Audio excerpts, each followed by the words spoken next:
Go. Say hi to mom. Hi, Mom. All right, we're live. We're rocking and rolling now. Okay. All right, so slide down to around 120 is the kinematic equations. I'm skipping a few practice slides. You can go back and try those on your own. So if you go down to about 120, we are live. Oops, that's... oh, yeah. Sorry, going back, right.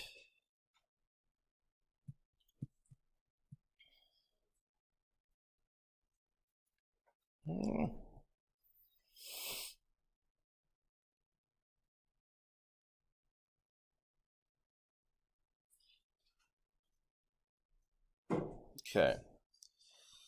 So we had already talked about these. These are the kinematic equations 1, 2, and 3.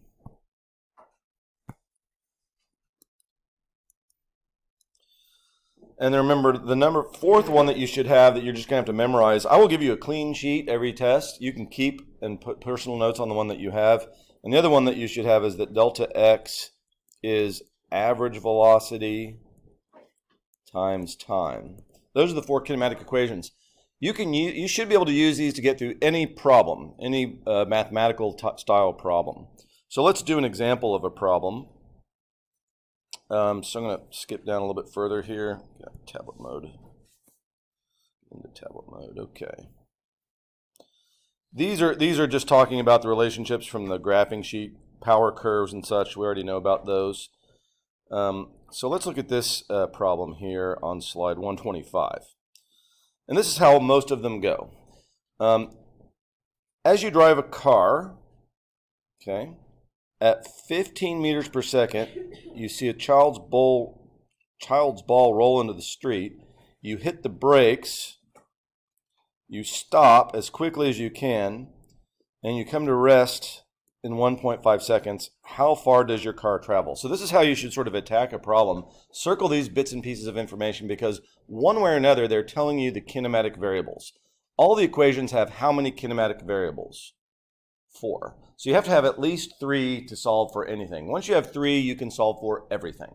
Just know that. Once you can identify any 3 kinematic variables, you can solve for anything. Here, the braking part is important because we're assuming that that's uniform acceleration. That has to be true to use the kinematic equations. They assume uniform acceleration.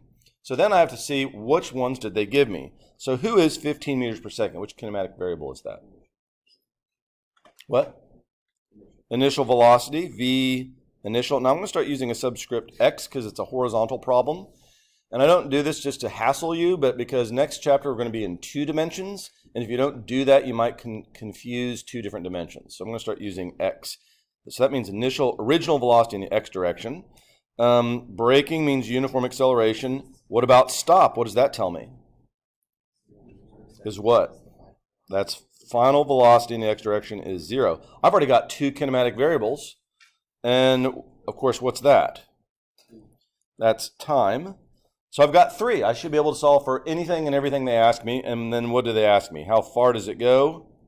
To tell that that's a distance question, I'm going to have to find delta x to do that. So that's all these problems amount to, is determining whatever. They must imply or overtly state 3 kinematic variables. No, once you have those, it's just trial and error using the kinematic equations to solve for what they're looking for. So maybe you make a mistake, you choose the wrong one.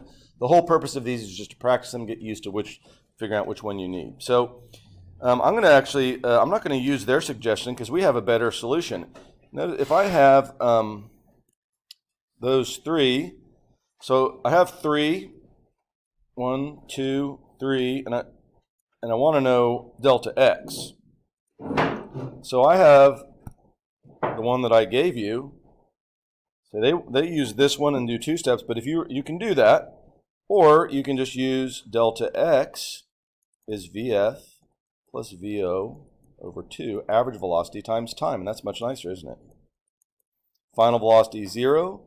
The initial velocity was plus 15 meters per second. Take the average of that, and the time was 1.5 seconds. It's a one-stepper, if you remember that equation I gave you. Now, if you don't remember that one, if you don't memorize that, you can use this equation, and it's going to be 2 steps. Because what they did is they found acceleration first. So delta x then would equal 7.5 times 1.5. What is that? 11 point something. 11 point. Calculator handy.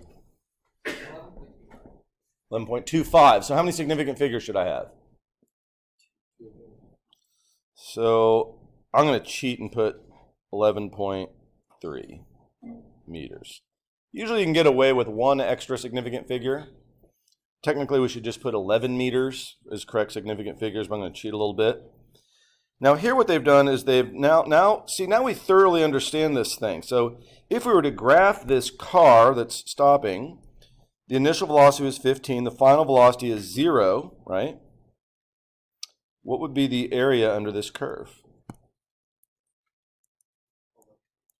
Oh dear. Oh dear.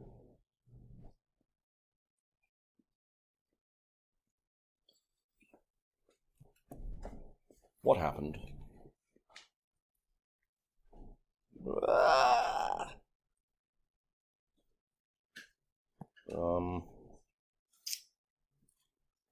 Okay, what happened there? Did we just crash? Is that called crashing there?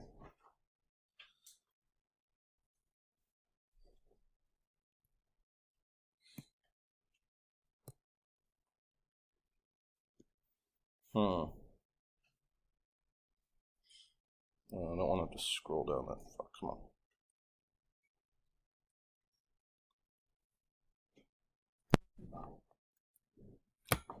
Okay. We got rudely interrupted. I think something crashed. So we're saying the area represents what? Displacement, which we decided was 11 meters, right? 11.3 meters, right? What would the slope of this represent? It's acceleration. And the equation, remember, so let's say we wanted to know the acceleration. So we'd use kinematic equation number 1. Acceleration is Vf minus Vo over t. That's the first kinematic equation. So the acceleration would equal V final minus V initial over time, which is 1.5 seconds. So acceleration equals minus 10 meters per second squared, which is what we just did. See, we just found the slope. That's delta V minus 15, right? And delta t is 1.5. So basically this is the same thing as the slope. That first kinematic equation is basically a slope calculation, right? Minus 10 meters per second squared. That's a G. That's slamming on the brakes. That's the same thing as jumping off a cliff. You'd feel that same acceleration, which is good. You don't want to hit the kid. The ball rolls out there, and most people would not want to hit the kid, so you want to slam on the brakes, right? Maybe it depends on the kid. See, we're live. We've got to be careful what we say now. See, we don't want this getting out. This could go, we don't want that. That was humor. I was kidding. It was all a joke. For legal reasons. Yes, right. Thank you, John. So they did the same thing. They found that. They found 11 meters. They used correct significant figures, doing a different process.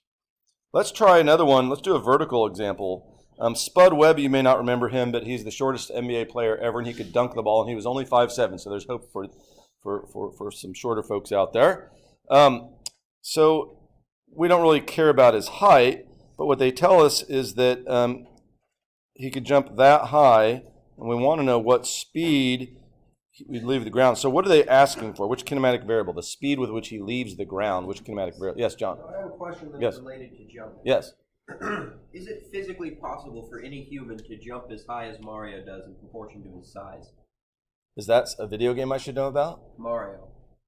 Probably, I'm sure not. I mean... It's like 3 times his size. You talking about like the Donkey Kong guy? You're like 6 feet, like 24 feet. No, but kangaroos and gazelles can really sky. Well, Now, if you're on the moon, yes, because there's less gravity. All right, back to so which kinematic variable are we asking for? The speed with which he leaves the ground. Which variable is that? So that's initial velocity in the y direction. Start using these subscripts. They will save you. They will save you further on down the road. We don't really need them now, but we're going to start using them. What's this? So let's make a little picture here of Spud, only Spud is just a dot who does this, right, and reaches some maximum height, right? So we're going to make a diagram, and I'm going to make up positive, right? I made a little diagram. So VOY is what we want to know. What's this? What's 110 centimeters? That's his final position. It's his final position.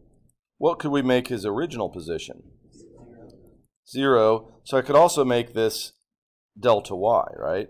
If I assume the... But you got to be careful, though. So if we make the floor 0, then delta y is plus 1.10 meters, right? So how many variables do I know so far? Just that. Anything else? I got to know 3 or I can't find anything. I got to find 3. Yeah. Final velocity. I do know his final velocity. They didn't say it, but I know at the very top of his path, what is it? V final, what? Yeah, is 0 meters per second. Okay. Well, there's 2, but I need 3. I do know that we are in free fall, and so the acceleration is down and minus 9.8 meters per second squared. So there it seems like they didn't tell me a lot, but sometimes you just have to, it's implied, right? Because it's implied that he's on the surface of the Earth, not the moon. So we know the acceleration. And we decide that the origin, there's my xy, that's 0. So that makes the final position 1.10 meters plus 1.00, right? Because he went up. And so what do we want to know? We want to know this. So that now I need to know an equation that has VO, delta y, V final, V initial, y, and acceleration. So I want to find, and so which equation is that? And you just get used to saying, does this work? VF squared equals VO squared plus 2a delta y. I'm going to put in subscripts here. So V final 0. V initial was plus, oh no, we don't know, that's what we're looking for. VOY squared plus 2 times minus 10 meters per second squared times 1.10 meters. So VOY will equal plus or minus the square root of all of that. 10, that moves the other side so it becomes positive, times 1.1. So mathematically we got a plus or minus. What's going to be the answer for our initial velocity off the ground? So we're going to choose plus, and square root of that is about 4 something. What is it? I'll go down and look at the answer here. Now we feel like you're going to crash again. Don't do that. Thank you. Plus 4.7 meters per second. So that's how you do a kinematic problem, all right?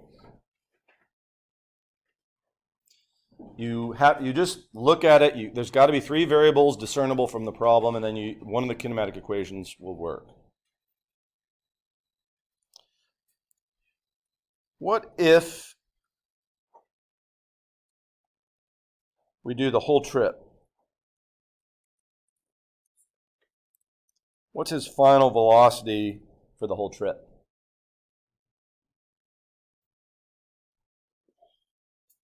Minus 4.7 meters per second, right? He's going to land with the same velocity because it's uniform acceleration. What if I wanted to know the time for the whole trip? The time for the whole trip. How would we find that? We have lots of choices. In fact, let's assume we didn't do the first part. What if they ask for the time in the air instead of the launch velocity? Acceleration equals VF minus VO over T. I know that. I know that. I know that, but that I don't know that, and I don't know that. So that would not work. That would not work. That's fine. What else might work? To find the time in the air. Something's got to have time in it, Could I use delta y equals VOT plus 1/2 AT squared? So I know delta y, I know A, and I know T. Now that'll get me initial velocity. What else could I use? How about delta y equals, no?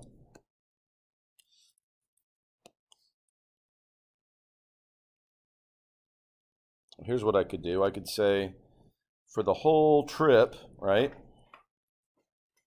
What's delta y? 0.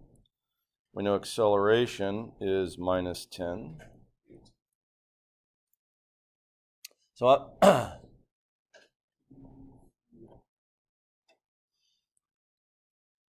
for half the trip, let's try half the trip. Seems like we should be able to do it for just half the trip. We want to know time. So let's if we know the same variables, what can we use with time in it?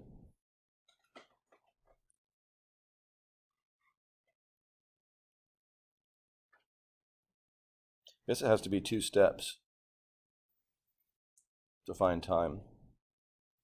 So if we use that, it becomes an easy problem, right?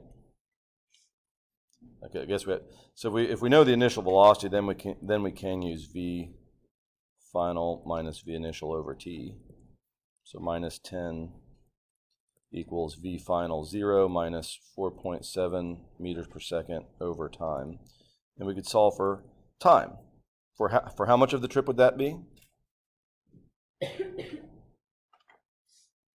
So it'd be 4.7 over 10, so that would be 0.47 seconds for how much of the trip? So what would be his hanging time? So that's for half the trip. For the whole trip, it would be double that, 0.94 seconds. So even it seemed like Michael Jordan was in the air forever. Spud, I think, had a greater vertical, so he's still in the air for less than a second.